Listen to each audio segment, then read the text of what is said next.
উদয়পুরে আবারও দুঃসাহসিক চুরি। একই রাতেই দুটি বাড়িতে চুরিকাণ্ড সংঘটিত করে চোরের দল। ঘটনার বিবরণে জানা যায়, উদয়পুর শহরের রবীন্দ্রপল্লী এলাকার বাসিন্দা সমরদর সহ গোটা পরিবার গতকাল আগরতলা মেয়ের বাড়িতে ছিলেন। তখন সম্পূর্ণ বসতবাড়ি ফাঁকা অবস্থায় ছিল।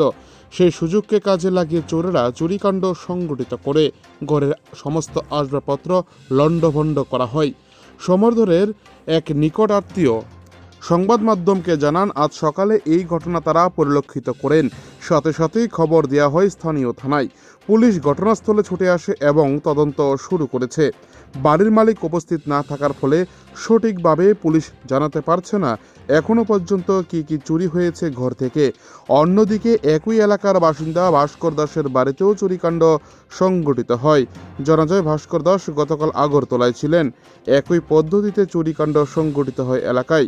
চুরির ঘটনা নিয়ে ব্যাপক উৎকণ্ঠা এবং প্রশ্ন তৈরি হয়েছে গোটা এলাকা জুড়ে। উদয়পুর থেকে নিজস্ব প্রতিনিধির রিপোর্ট, টিভি 100 বাংলা। এটা উদয়পুর টাউনের 7 নম্বর ওয়ার্ড সমরধরের বাড়ি। আমার জেঠু এক বাড়িরই আমরা। সকালবেলা ঘুম থেকে ওঠার পর দেখি তাদের গ্রিলের গেট ভাঙা, দরজা ভাঙা। সন্দেহ হয়, তারপর আমরা পুলিশে খবর দিই।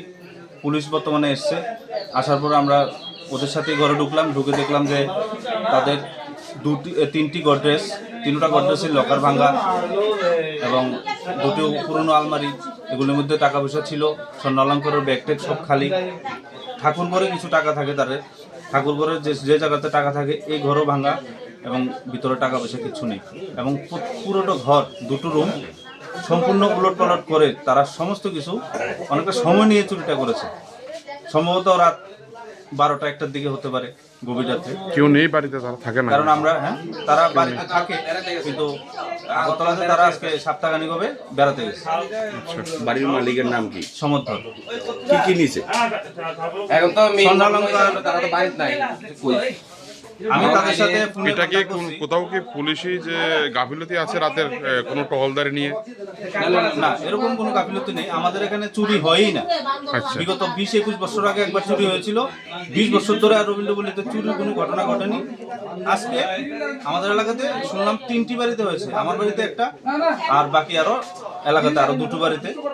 তো ভাবার বিষয় যেটা, এটা যাদের বাড়িতে লোক নেই, লোক থাকে না, খুব কম সংখ্যক লোক থাকে, তারা বেড়াতে যায়, ওই বাড়িগুলিতেই কালকে চুরি হয়েছে, অ্যাটাক হয়েছে।